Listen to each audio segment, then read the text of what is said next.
Welcome to the Hello Seattle podcast, a local perspective on living in and moving to Seattle. Yeah, we're excited to introduce you to people, places, and communities that make living in our hometown special. Hello, Seattle. I'm your host, Dan Keller. And I'm your host, Zach McDonald. And today, we're going to be talking about the Ballinger neighborhood in Shoreline. This is not Lake Ballinger, though, right?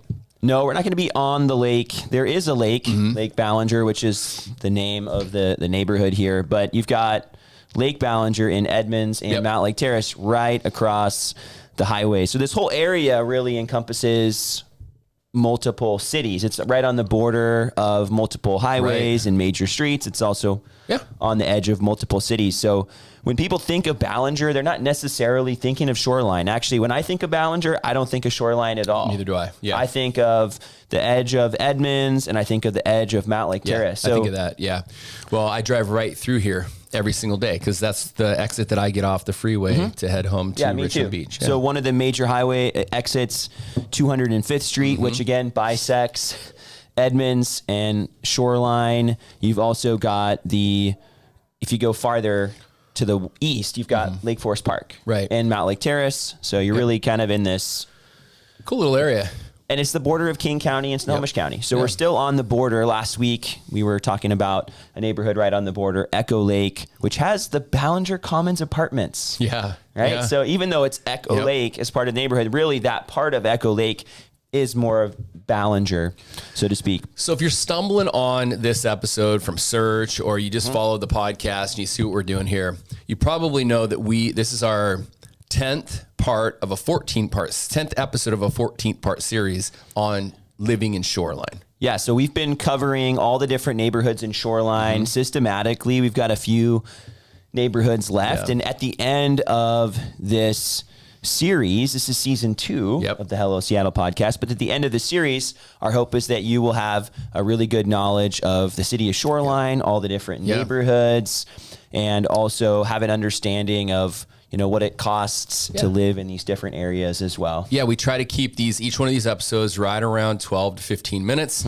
You're going to understand a little about the demographics, proximity, why people like to live here, a little bit of real estate market stats, and then we kind of button it up with more, I'm in the mortgage finance side, what it costs to live in these communities. And just a reminder too, you're getting expert advice here from Zach McDonald, top real estate agent in King and Snohomish County. And so let's jump into Ballinger.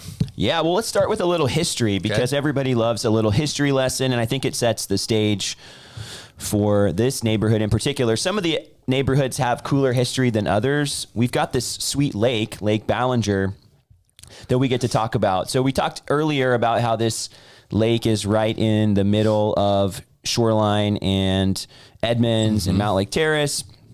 The lake was originally named McAleer. So after a logger. So a logger, and there was a lot of logging in this area. This is just pretty much everywhere around here was logging at one point. But the lake was renamed when it was bought by a man with the last name Ballinger, and he named it after his father. So his father was a colonel in the Union Army, and he named it after his father. He later became a government official. So he was the Secretary of the Interior. Oh, wow. What was the Interior? It sounds like something from Star Wars. Like land management type of stuff. Wow. So think of public lands and the use of public lands. Cool. Think of all of our, areas we like to hike and things like that. So that's really cool. Pretty cool. Yeah. Cool history. So Richard Ballinger was also the mayor of Seattle. At one point. So he was the mayor of Seattle first. Before moving on, also an attorney. So that's kind of the background, the progression. But he's the one who bought up all this land that was formerly logging land and had this vision of, this is really cool. We're on this lake. So there was a community called Largo Vista, and that's in Shoreline. That's Shoreline's claim to fame. Wow. Right? So we got the lake there, but Shoreline as a city had Largo Vista. It was kind of like a little community for people to come on vacation, so to speak, come up from Seattle. It would have been unincorporated Seattle at that point. And it's now, there's a massive apartment complex in that area. the Largo Vista apartments that kind of mark that area. You've also got a lot of,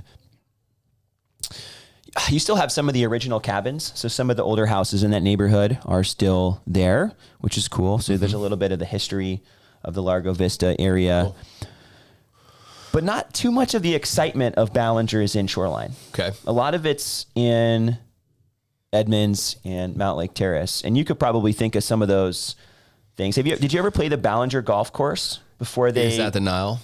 No. So the Nile was the Shriners. So that they have like their own private, it's now a public course, but there's the Nile course, which is on Lake Ballinger, but there was another golf course. Really? Did you know that? No, I did not know that. That was just the Ballinger course. Wow. And it's a small little golf course and they closed it down. Now there's a big park. Huh. So we've gone with the kids to the park. They've added a playground to it. It's pretty sweet. Yeah. And they've redone the waterfront down there. Well, we always talk about, you should go check it out, Dan. I think it's pretty awesome. The kids, obviously, I have the younger kids, so we're exploring more of the parks around, trying to give them something different and ourselves something different to do. Yeah, yeah. Exciting. No, hey, if my kid doesn't want to go, I can take my dogs. So we'll do a little walk. Did you ever go to the Thriftway? Mm-hmm. The Thriftway is a major landmark over there, and that's also in the Shoreline part of Ballinger. Mm-hmm. So you've got a ton of like the Pagliacci's Pizza in Shoreline. Mm-hmm. There's one right there. Yeah. You've got McDonald's. They have a cinema named after me, or maybe I'm named after. I don't know. I don't think I'm not actually related. I'm not actually related to the McDonald's family. Neither is the owner, the former owner of McDonald's. What is over? Jenny and I have gone on date night over there and watched a movie. So they got the big Cinnabar. What do they call it? Yeah. Formerly Mountlake 9. Yep. So they actually serve food and alcohol while you're watching a movie. So it's kind of a cool little complex.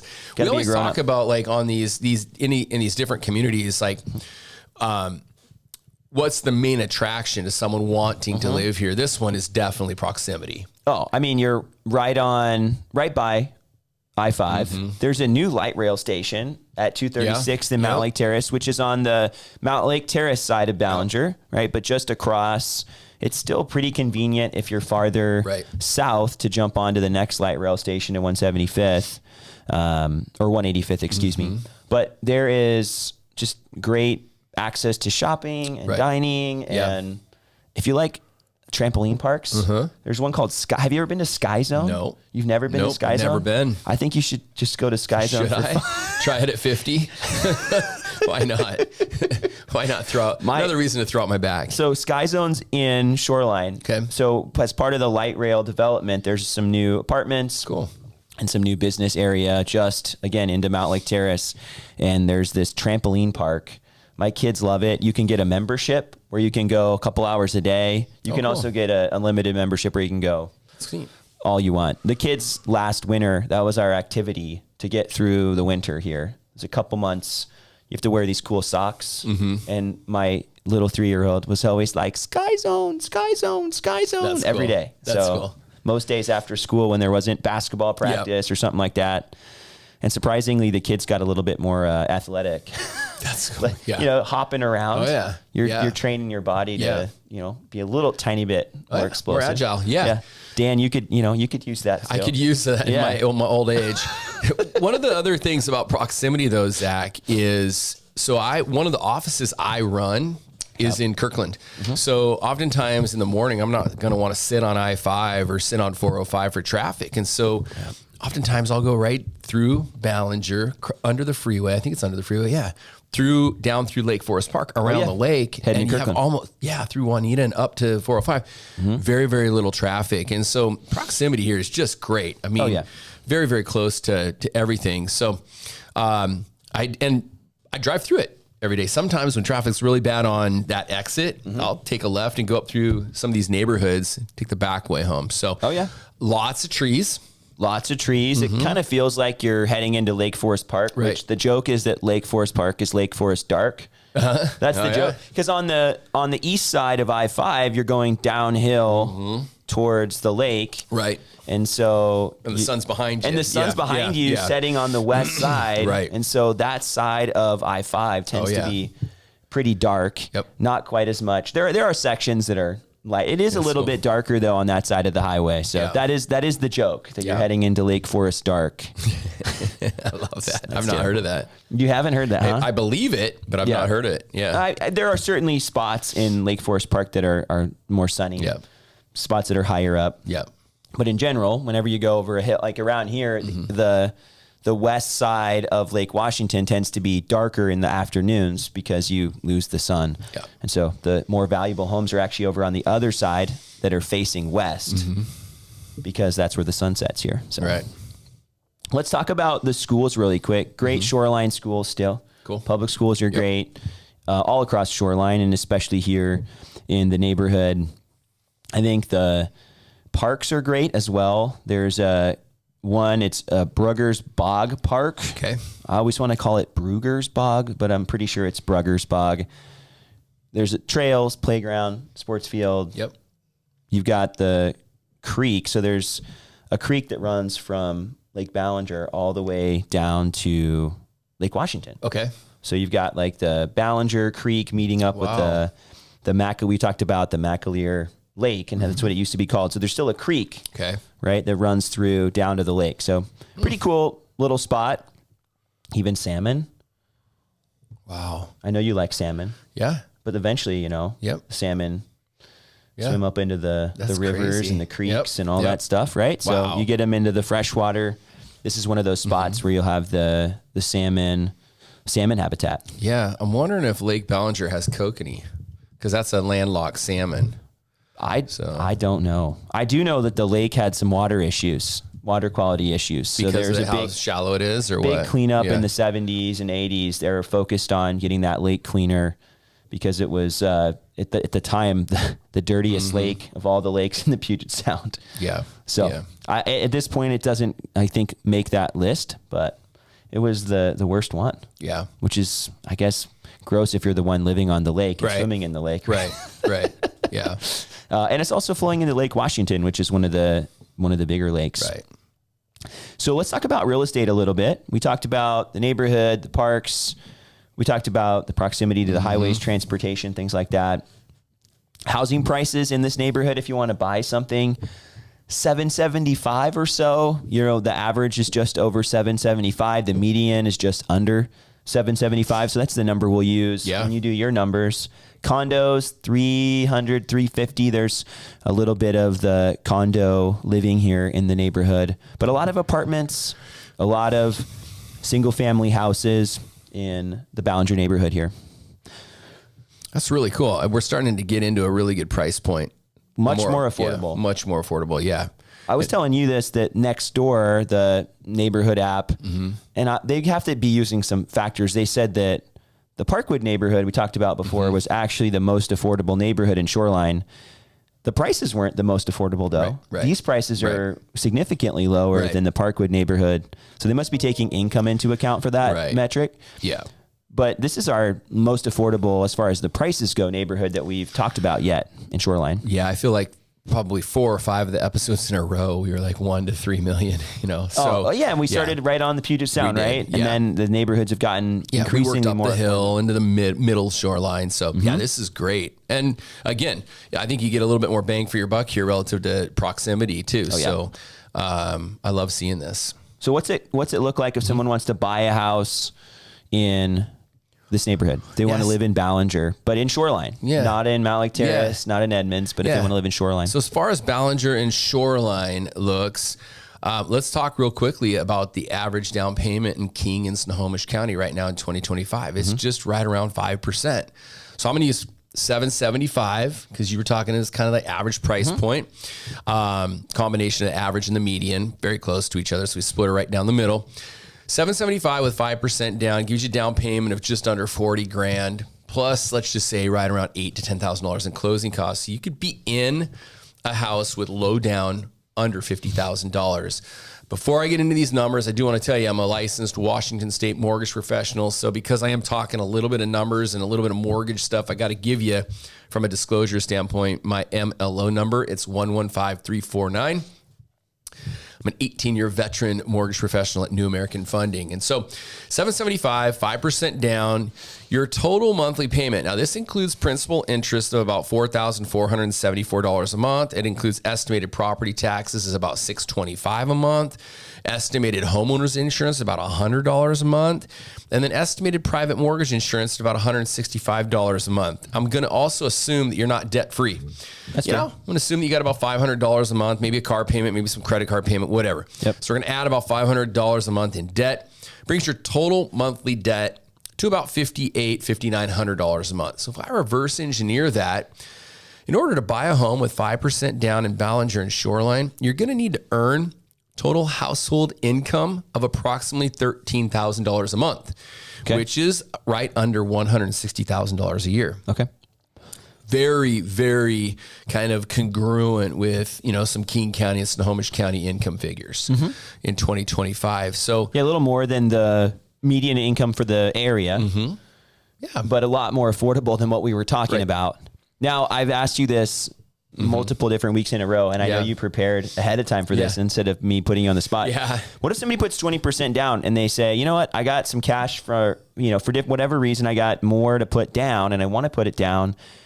I don't want to have mortgage insurance. Right.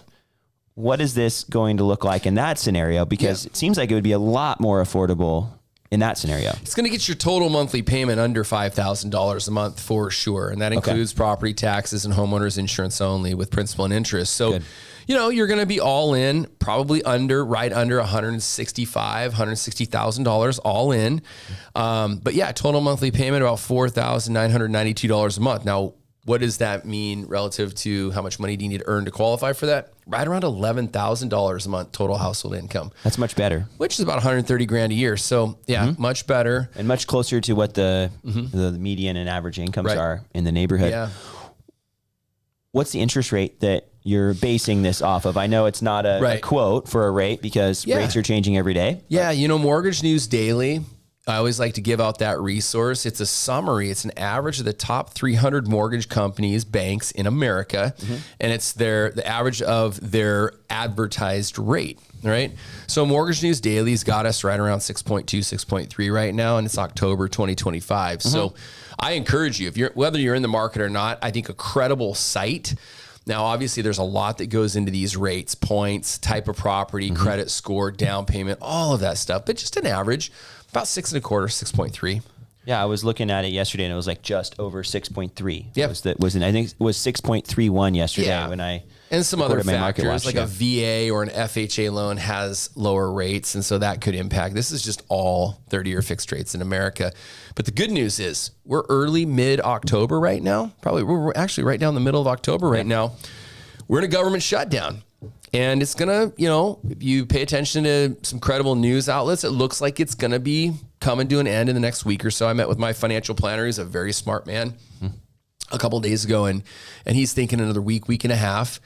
And then we've got the Fed meeting on the 28th, 29th of this month, where there's a 93% consensus that they're going to drop the Fed rate again. Okay. So we've got some good, and this could be dated if you're listening to this a year down the road, but this is stuff that professionals like myself are paying attention to relay that information to you. And it's super helpful. So if those two factors come into play in October, we could have an early Christmas gift of maybe some lower interest rates before the new year. So hot take, while we've got off topic a little bit from the neighborhood, hot take, what would a Fed rate drop mean for mortgage rates?